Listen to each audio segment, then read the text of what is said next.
आवारा लड़कों के साथ रहकर वो बिगड़ गया है। सिगरेट पीता है, जुआ खेलता है, यहाँ तक कि अपने साथ पढ़ने वाली लड़कियों के साथ बदतमीजी करता है। हमारा शुभम ऐसा हो गया है? हाँ अमर, वो रास्ते से भटक गया है। चाहो तो नेहा से पूछ लो। वो नेहा के साथ अक्सर बदतमीजी किया करता है, लेकिन आज शराब के नशे में उसने ऐसी बेहुदा हरकत की है कि नेहा ने उससे सबक सिखा दिया।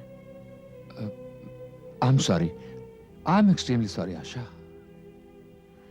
मुझे सॉरी कहने से क्या होता है अमर? अपने बेटे पे अंकुश लगाओ, वरना उसकी हरकत देख के लोग तुम पर हंसेंगे, तुम्हारा मजाक उड़ाएंगे, और ये मुझे बिल्कुल अच्छा नहीं लगेगा। अमर, अब भी वक्त है, अपने बेटे को संभाल लो। अच्छा, मैं चलती हूं।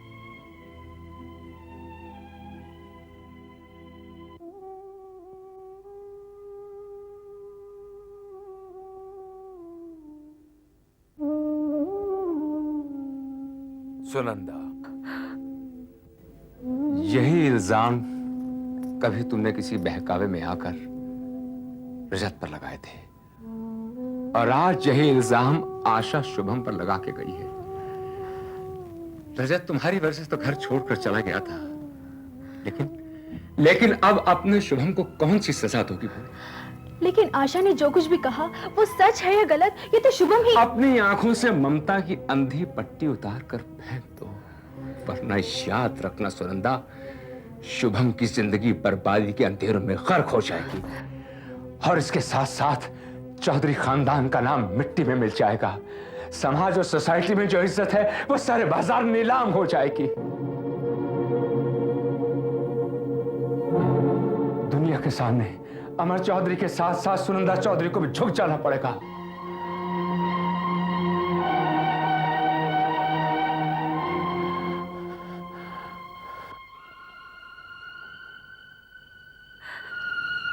अमर, सुनंदा, सुनंदा, क्या हुआ सुनंदा? क्या हुआ सुनंदा? अमर, मेरा हाथ सुन हो गया। अमर, घबराओ मत, सीधा करने की कोशिश करो।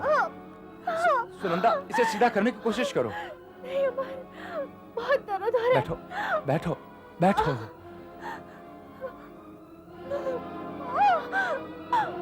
घबराओ मत सुनंदा, घबराओ मत, ठीक हो जाएगा सुनंदा, घबराओ मत। अमर, बहुत दर्द हो रहा है मुझे।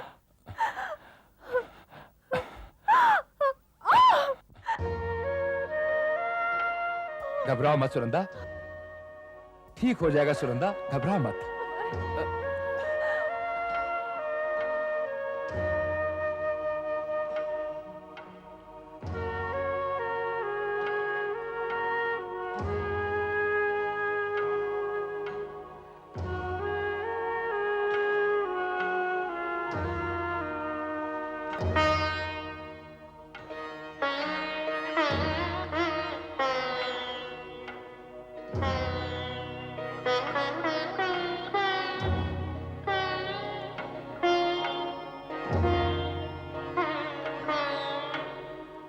कौन बनाए, कौन है जो संसार चलाए, कौन हंसाए, कौन रुलाए, भेद ये गहरा समझ न आए, कौन है वो करता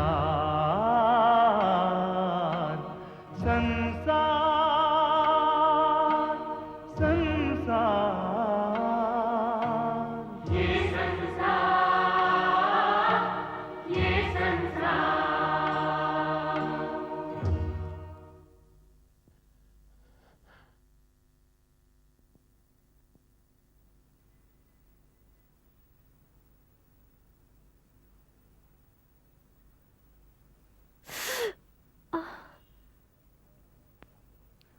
जब इंसान का अपने विचारों पर काबू नहीं रहता और वो जिस्मानी और जहनी तौर पर बिल्कुल कमज़ोर हो जाता है, तब ऐसे पैरालिटिक अटैक के चांसेस बहुत ज़्यादा हो जाते हैं।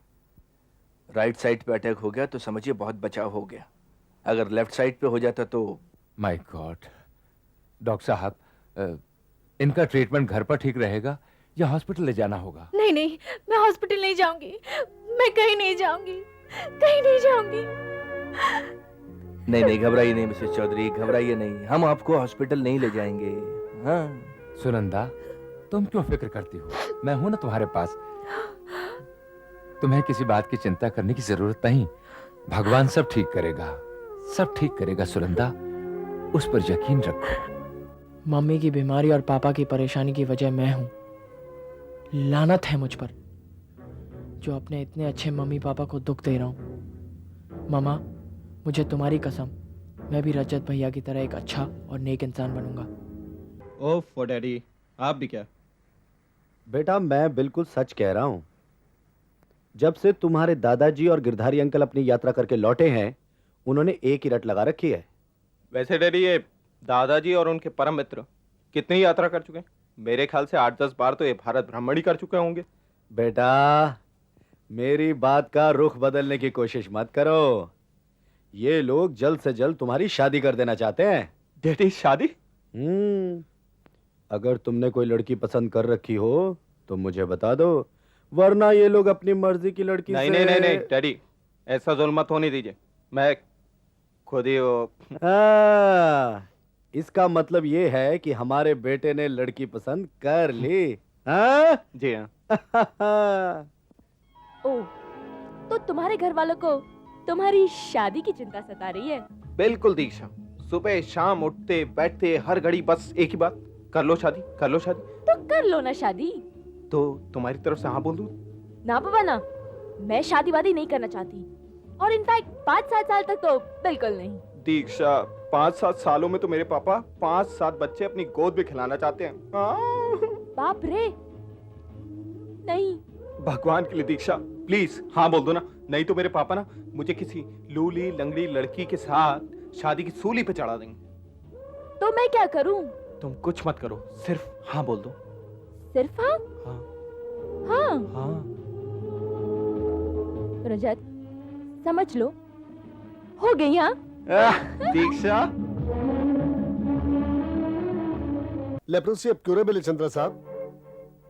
मुझे उम्मीद है कि ये जल्दी ठीक हो जाएंगी। थैंक यू डॉक्टर साहब। इनके शरीर में जहां जहां जख्म है वहां ये लेप लगाइएगा जी। और एक बात ध्यान रखिएगा कि घाव खुले रहने चाहिए। Alright sir. लाइए मुझे दीजिए, आइए। थैंक यू डॉक्टर साहब। Okay mister Chandra, thank you. कल फिर मिलते हैं। जी। सुनो दिनेश, डॉक्टर की ट्रीटमेंट और तसल्ली के बावजूद मम्मी के घाव बढ़ते ही जा रहे हैं। हाँ, वो तो मैं भी देख रहा हूँ आशा। तुम तो जानते हो ये डिजीज कितनी जल्दी फैल जाती है। हालांकि हमने मम्मी के बर्तन और कपड़े अलग रखे हैं, फिर भी।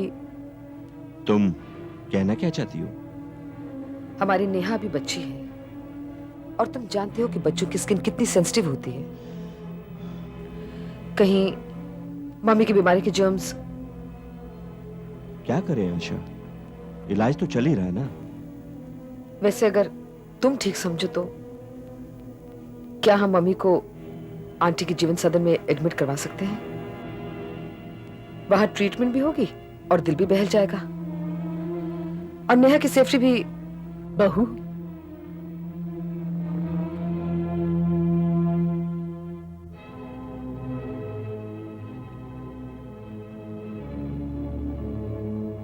बेटा,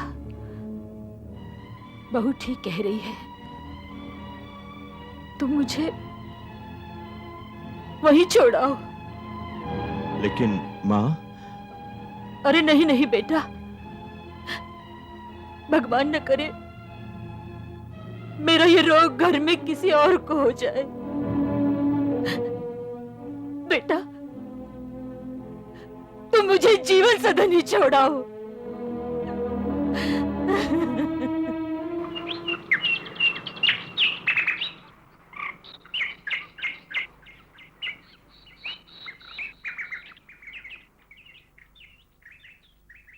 नमस्ते। नमस्ते। Hello everybody. नमस्ते आंटी। नमस्ते बेटा। बैठिए। नमस्ते आंटी। नमस्ते बच्चे। कहिए कैसी हैं आप? मैंने इनका केस अच्छी तरह स्टडी किया है, चिंता की कोई बात नहीं। हाँ, तुम इनकी बीमारी के सिम्टम्स देखते ही इन्हें ले आती तो अब तक ये ठीक हो गई होती। आप ठीक कहती हैं आंटी, लेकिन हमारा ख्याल था कि शायद एलोपैथी से जल्दी ठीक हो जाएंगी। क्यों, है ना? देखो बेटा, हम भी अपने यहाँ मरीजों को बहुत दिन तक नहीं रखते। आंटी ये चेक है, इसमें मैंने अमाउंट नहीं भरा है, सिग्नेचर कर दिए हैं। आप जितना ठीक समझे उतना भर लीजिएगा। इसकी कोई जरूरत नहीं है बेटा, अगर ये तुम्हारी माँ है तो हमारी भी तो समधन है। हाँ, जब ये बिल्कुल ठीक होकर घर जाने लगे तब जीवन सदन को थोड़ा सा डोनेशन दे देना। जैसा आप ठीक समझे आंटी। मोहन, जरा बड़ी दीदी को भेज देना। बेटा जरा इनके एडमिशन की सारी फॉर्मेलिटीज पूरी कर देना। आपने मुझे बुलाया दीदी? हाँ बेटा। उमा,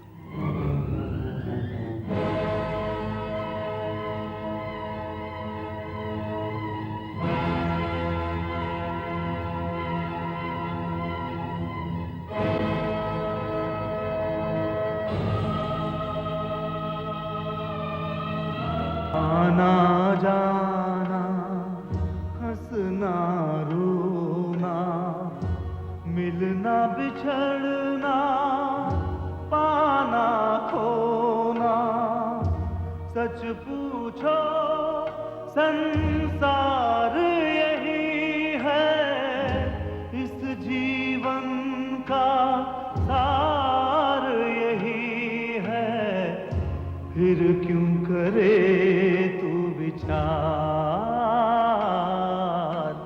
संसार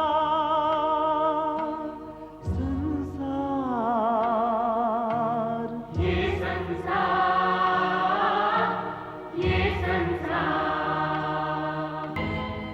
तो तुमने उमा को इसलिए तलाक दिया कि उसकी कोख से मरा हुआ बच्चा जन्मा था, और डॉक्टर्स के कहने के मुताबिक वो दोबारा मां नहीं बन सकती थी, जबकि तुम्हारी मां को वंश चलाने के लिए एक बच्चा चाहिए था। दिनेश, अगर मैंने नेहा को जन्म ना दिया होता तो अपनी मां के कहने पर तुम शायद मुझे भी बाहर निकाल देते। ये तुम क्या कह रही हो आशा? ठीक कह रही हूँ। इतना पढ़ा लिखा होने के बावजूद अपनी मां की घिनौनी जिद और मर्जी के कारण तुमने अपनी पहली बीवी को बाहर निकाल दिया, तो मुझे क्यों नहीं? नहीं आशा नहीं, पता नहीं उन दिनों मुझे क्या हो गया था, क्यों मैंने मां के दबाव में आकर उमा के साथ इतना बड़ा अन्याय कर डाला। ये मैं आज तक न समझ पाया, पर आज मुझे अपनी गलती का एहसास हो रहा है आशा। लेकिन इससे क्या फायदा? उमा की जिंदगी तो मौत से बदतर हो गई है ना।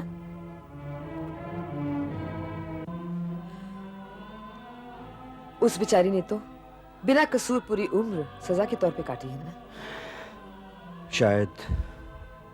शायद नसीब को यही मंजूर था आशा। नहीं, तुम्हारी मां को यह मंजूर था। मुझे समझ में नहीं आता उसने ये सारे दुख कैसे झेले होंगे। आशा, जिस औरत से अब मेरा कोई ताल्लुक ही नहीं रहा, उसके बारे में सब सोचकर परेशान क्यों हो रही हो? क्योंकि मैं एक औरत हूं दिनेश, इसलिए ये सोच के ज्यादा परेशान हूं कि एक औरत की तबाही का कारण दूसरी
सब आपका सोचना है माँ जी। मेरा सोचना तो ठीक है बेटी,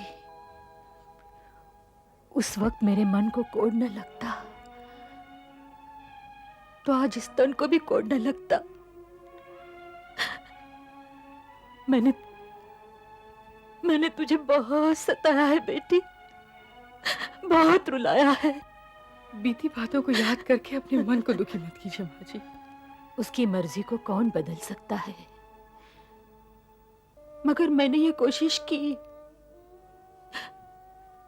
एक औरत होकर औरत की दुश्मन बनी। तुझे मैंने भगवान के लिए चुप हो जाइए माँ जी। अरे तूने तो मुझे मां समझा, लेकिन मैं तुझे बेटी मान न सकी। अपने गले सड़े संस्कार के कारण तुझे अपने घर से बेघर होना पड़ा। देख उसका नतीजा, मेरा ये पूरा शरीर गल सड़ गया है।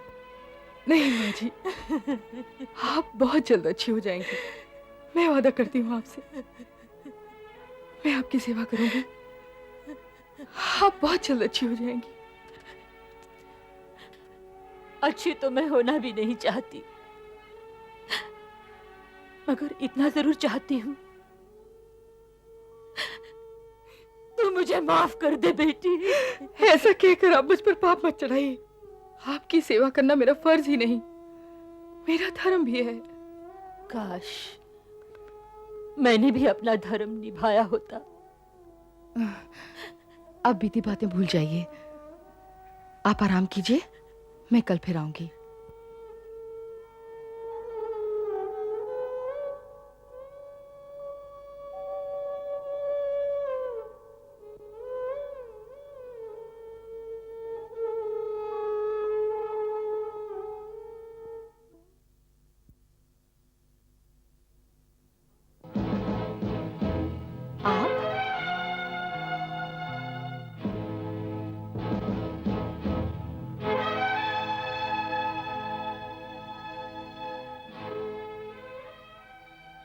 बैठिए।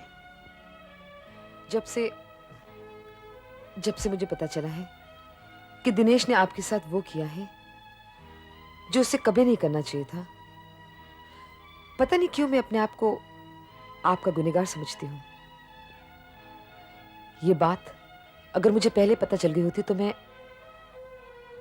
क्या आप उनसे शादी ना करती? पर इससे क्या हो जाता? उनकी जिंदगी में कोई और औरत चली आती, क्योंकि माँ जी को अपना वंश चलाने के लिए एक बच्चा चाहिए था जो मैं ना दे सकी। मैं तो बहुत खुश हूं कि आपने उन्हें वो दे दिया जो मैं ना दे सकी। लेकिन अपने स्वार्थ के लिए किसी और की जिंदगी तबाह कर देना और अपनी खुशी के लिए किसी और को रुला देना, इन बातों से क्या होता है आशा जी? बेसिकली हर इंसान सेल्फिश है। हाँ, शायद आप ठीक ही कह रही हैं, लेकिन दिनेश ने आपके साथ जो कुछ किया है उसके लिए मैं बहुत शर्मिंदा हूं। मैं आपसे माफी चाहती हूँ, प्लीज। आपकी सहानुभूति के लिए बहुत बहुत शुक्रिया आशा जी, लेकिन आपकी सहानुभूति से अब क्या होगा? क्या मेरा बीता हुआ कल लौट आएगा? वो पल लौट आएंगे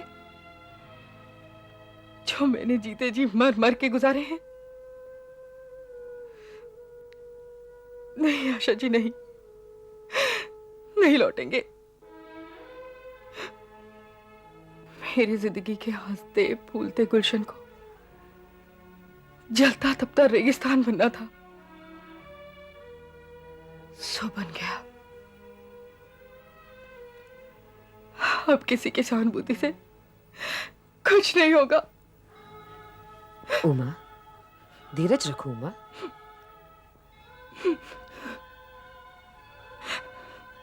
आप फिक्र न करिए आशा जी,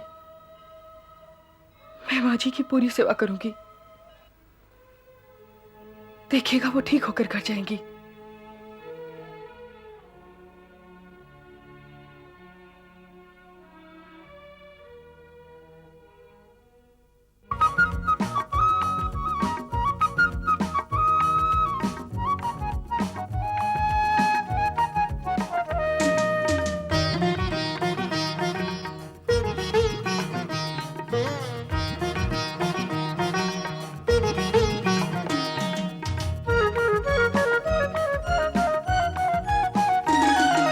संसार